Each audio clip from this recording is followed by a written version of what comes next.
नमस्कार, बहुत स्वागत है आपका। जी मध्य प्रदेश छत्तीसगढ़ देख रहे हैं आप। आपके साथ मैं हूं विकास ब्रजेश सक्सेना। देवास में आज पद्म विभूषण पंडित कुमार गंधर्व की जन्म शताब्दी पर 3 दिवसीय महाआयोजन कार्यक्रम हुआ। कार्यक्रम का उद्घाटन सीएम डॉक्टर मोहन यादव ने किया।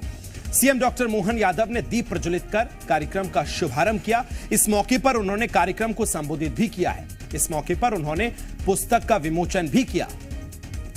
तस्वीरें आपको दिखा रहे हैं। पद्म विभूषण पंडित कुमार गंधर्व का जन्म शताब्दी समारोह मनाया गया। इसमें कई कार्यक्रमों का आयोजन हुआ। सांस्कृतिक कार्यक्रम भी हुए। सीएम डॉक्टर मोहन यादव इस कार्यक्रम में शामिल हुए। सबसे पहले पुस्तक का विमोचन उन्होंने किया। तस्वीरें आपको दिखा रहे हैं। पंडित कुमार गंधर्व की जन्म शताब्दी समारोह का यह शुभारंभ था। तो 2 तस्वीरें आपको दिखा रहे हैं। देखिए, पहली तस्वीर में मुख्यमंत्री पहुंचे मंच पर, कार्यक्रम में सम्मिलित हुए। दूसरी तस्वीर में मुख्यमंत्री का स्वागत किया गया। पद्म विभूषण पंडित कुमार गंधर्व का जन्म शताब्दी समारोह मनाया गया है। इसमें कई कार्यक्रमों का आयोजन भी किया गया और सांस्कृतिक कार्यक्रम भी कई किए गए हैं। देवास से यह खबर आपको बता रहे हैं। कुमार गंधर्व की जन्म शताब्दी के समारोह में मुख्यमंत्री पहुंचे और कई कार्यक्रमों में उन्होंने हिस्सा लिया, भाग लिया। पद्म विभूषण पंडित कुमार गंधर्व रहे हैं।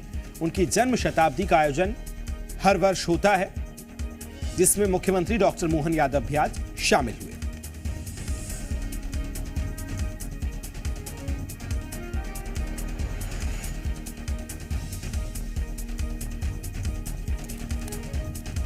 तो आपको बता दें कि पंडित कुमार गंधर्व की जन्म शताब्दी का यह कार्यक्रम रहा, जिसमें पुस्तक का विमोचन भी हुआ और कई कार्यक्रमों का आयोजन हुआ। तस्वीरें आपको दिखा रहे हैं। 3 दिवसीय महाआयोजन का शुभारंभ हुआ है। मुख्यमंत्री डॉक्टर मोहन यादव पहुंचे। 3 दिवसीय कार्यक्रम है। कई कार्यक्रमों का आयोजन इसमें किया गया है। पद्म विभूषण पंडित कुमार गंधर्व के जन्म शताब्दी को लेकर यह समारोह का आयोजन हुआ है। इसमें पुस्तक का विमोचन भी किया गया, साथ ही कई कार्यक्रम भी रहे। तमाम बड़ी हस्तियां इस कार्यक्रम में मौजूद रही। मुख्यमंत्री डॉक्टर मोहन यादव ने शुभारंभ किया। इस मौके पर उनका सम्मान स्वागत भी किया गया। शॉल के साथ कई महत्वपूर्ण हस्तियां इस दौरान मौके पर मौजूद रहीं। बड़ी संख्या में लोग पधारे। देवास आज मुख्यमंत्री पहुंचे थे, जहां उन्होंने पद्म विभूषण पंडित कुमार गंधर्व की जन्म शताब्दी समारोह में हिस्सा लिया। पंडित कुमार गंधर्व की जन्म शताब्दी को हर साल मनाया जाता है, भव्य कार्यक्रम किया जाता है। 3 दिन का यह महोत्सव रहा है। इसका उद्घाटन मुख्यमंत्री डॉक्टर मोहन यादव ने रिबन काटकर किया। फिर वो मंच पर पहुंचे। इस दौरान उन्होंने पुस्तक का विमोचन भी किया और साथ ही बड़ी संख्या में लोग भी मौजूद रहे हैं। तस्वीरें भी आपको 2 तस्वीरें दिखा रहे हैं। पहली में उद्घाटन उन्होंने जो किया है वो तस्वीर, और दूसरी तस्वीर आप देख रहे हैं, उनका स्वागत किया गया। वहीं कई रंगारंग कार्यक्रमों का आयोजन भी किया गया है।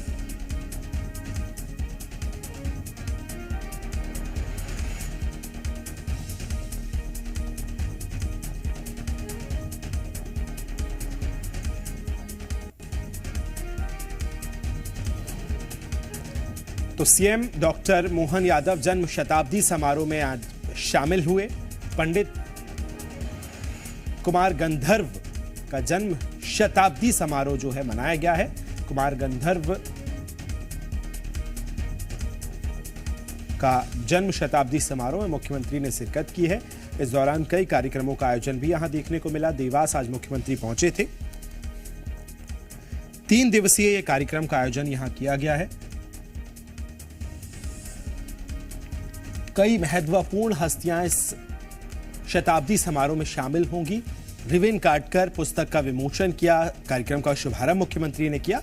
उसके बाद कई बड़ी हस्तियां इस कार्यक्रम में शामिल होंगी। जन्म शताब्दी समारोह को मनाया जा रहा है। पद्म विभूषण कुमार गंधर्व का ये जन्म शताब्दी समारोह है। 3 दिन तक ये आयोजन इसका किया जाएगा, जिसमें कई अलग अलग कार्यक्रम देखने को मिलेंगे।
सबके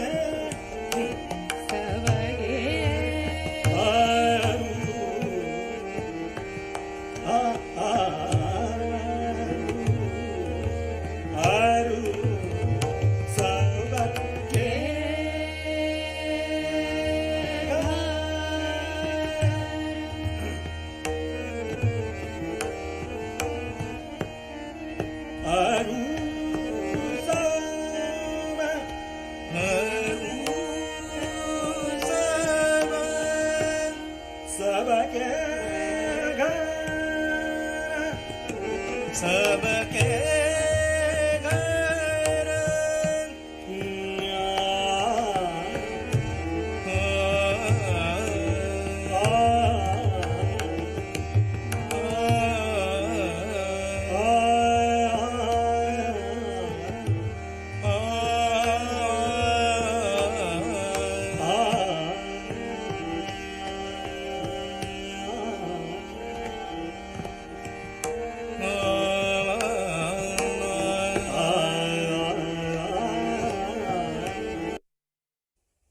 कालजयी कुमार गंधर्व एक ऐसे अद्वितीय व्यक्तित्व जिनके बारे में जिनकी जन्म शताब्दी है। हमने देवताओं को तो देखा नहीं, ना इंद्र की सभा में कभी गए, लेकिन कुमार गंधर्व जी के माध्यम से समझ सकते हैं कि इंद्र की सभा और देवताओं की सभा कैसी हुआ करती होगी। कोई जाने अनजाने भटका हुआ देव हमारे अपने देवास में आ गया परमात्मा की कृपा से, जिनका जीवन हमारे सबके पूरे देश में संगीत की दुनिया के लोगों के लिए एक अद्वितीय एहसास कराता है। आज भी वो जिस ढंग से उनका पूरे जीवन की और जीवन का भी वो स्वरूप जिसमें बाल रूप में तो कभी कल्पना ही नहीं कर सकते, लेकिन जिस ढंग से भी मैंने चित्रों की उनकी प्रदर्शनी देखी है और बाकी जानकारी मिली है, और कलकत्ता का आपने और कहाँ कहाँ के उनके जो पुरस्कार देखे, तो मैं वास्तव में अभिभूत हूँ। मैं अत्यंत हृदय की गहराइयों से मुझे लगता है कि मैंने सहजता से हाँ करी, लेकिन मुझे लगता है कि अब मैं अपने आप को धन्य मानता हूँ कि मुझे आज आपने मौका दिया है। मंचासीन हमारे यशस्वी सांसद माननीय महेंद्र सोलंकी जी, श्रीमंत गायत्री राजे पवार माननीय विधायक जी, बहन श्रीमती कला पीनी कोमकली जी, श्री भुवनेश कोमकली जी, ऋषभ गुप्ता जी, अन्य अतिथिगण, पूरे देश और अन्य स्थानों से आए हुए सभी कालजयी कुमार गंधर्व के समस्त एक तरह से उनके मार्ग पे चलने वाले पथिक और उपासक, जिनकी अपनी मन की भाव मन के आदरांजलि देने के लिए आप सबने इस अवसर के लिए खास करके अपना समय निकाला। मैं आप सबको मध्य प्रदेश सरकार की ओर से प्रणाम करता हूं। जन्मशती और जन्मशती के अवसर पर यह आयोजन, वैसे तो दो देवियों का वास देवास, इसकी अपनी एक अलग पहचान देश में है, लेकिन जैसे भौगोलिक शहर है और कई कारण से इसकी अपनी विशेषता हो सकती है।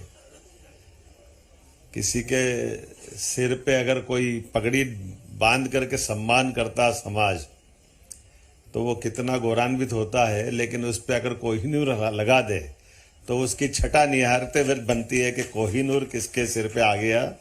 ऐसे देवास के सिर के ऊपर कोहिनूर आकर के समूचे प्रदेश को धन्य किया। मुझे इस बात का अत्यंत आनंद भी है और इस बात की प्रसन्नता भी है। आज के इस दौर में तो ज़्यादा अच्छे से है। जो मुझे जानकारी मिली है कि लोक धुन जब शास्त्रीय संगीत से मिल जाती है, ये मैं मान के चलता हूँ कि एक तरह से कुमार गंधर्व जी के दो जन्म हुए, तो देवास का एक तरह से उनने उस तरह से भी अपना एक नया जन्म यहाँ से पाया है। जहाँ से वो चले, उस समय की उनकी अपनी संगीत की यात्रा और बाल कलाकार के रूप में किस प्रकार से उनको सम्मानित किया गया और कैसे कैसे लोगों को उन्होंने अभिभूत किया है, वो अत्यंत अलग प्रकार से आज भी रोमांच से भर देता है। और ये अच्छी बात है कि उस समय का चित्रों का संकलन भी दिखाई देता है, अन्यथा ऐसा लगता है कि थोड़ा अपन ने अतिरंजित बात कर ली, थोड़ा बड़ा चढ़ा के बात कर ली। लेकिन ये जो एक शब्द कहावत है हिंदी की, पूत के पांव पालने में दिख जाते हैं, तो ये जो कहावत वो कहावत नहीं, आप चरितार्थ करके कुमार गंधर्व जी के जीवन से दिखाई देती है कि जो उनने बाल कलाकार रूप में अपनी जो अलग अलग प्रस्तुतियां दी है और जिन जिन महान हस्तियों के साथ उनके चित्र दिखाई देते हैं, हम सब केवल कल्पना ही कर सकते कि वो कितना विराट व्यक्तित्व होगा उनका। और फिर एक और बड़ी बात, और परमात्मा को ये मंजूर होगा, हम तो ये माने तपेदी की या टीवी तो बहाना थी, लेकिन उस बहाने से उनका संबंध यहाँ से भी आना था। और एक तरह से हम आज के दौर में भगवान राम का समय चल रहा है, और भगवान राम के लिए वही दौर है जैसे भगवान राम का वनवास के पहले का जीवन और वनवास के बाद का जीवन सब मिला के राम राज्य है, ये हमको ध्यान में आता है। इसी प्रकार से कुमार गंधर्व का उनका अपना बाल्यकाल का दक्षिण भारत में उनका बिताया हुआ समय और बाद के काल में जब बीमारी की अवस्था से निकल करके नए जन्म के नाते से 6 वर्ष की कठिन बीमारी की उस कठिन दौर के बाद, और उस बीमारी में भी उनने स्वर साधना के माध्यम से कबीर का, मालवा का, रामचरितमानस का, लोक संगीत का, इधर उत्तर भारत का भी जो उनने अपने आप में एक तरह से उस में भी डूब करके उसको जो ऊंचाइयों तक पहुंचाया है, वाकई ये अद्भुत उनका एक तरह से ये मैं मान के चलता हूँ कि ये भी गंधर्व राज की बात करें, गंधर्व राज आया होगा जिस नाते से उनने अपने स्वर के माध्यम से अमिट रचनाओं की एक के बाद एक जो ऊंचाइयां दी है। और जिस प्रकार से उनका अपना पूरा जीवन, यद्यपि 1992 में चले गए, लेकिन ऐसा लगता कि अभी गए कहाँ हैं, हमारे बीच ही तो है, कहाँ जा रहे हैं हमारे बीच, हमको छोड़ के कोई जा सकते? इतनी श्रद्धा से लोग आज भी उनको स्मरण करते हैं। और ये होता ही है, कोई कोई जीवन में लता मंगेशकर, कुमार गंधर्व ऐसे ही तो नहीं होते, उनका अपना आधार होता है, उनका अपना व्यक्तित्व होता है। तो मैं आज के इस अवसर पर अपनी ओर से इस पूरे कार्यक्रम के लिए भी आयोजकों को आभार मानता हूं कि आपने मुझे बुलाया, और मैं अपनी ओर से आपका पुनः एक बार वंदन करता हूं, अभिनंदन करता हूं। और ये शताब्दी में अभी आपने अपने स्तर पे कर लिया, आप सरकार के लेवल पे भी आप मेरे से इस संबंध में कोई मदद चाहेंगी तो मध्य प्रदेश सरकार की ओर से भी मैं इस पूरे आयोजन में सरकार को भी भागीदार बनाना चाहूँगा। निश्चित रूप से मेरी अपनी ओर से एक पूरे आयोजन के लिए आपको बधाई, बहुत बहुत धन्यवाद।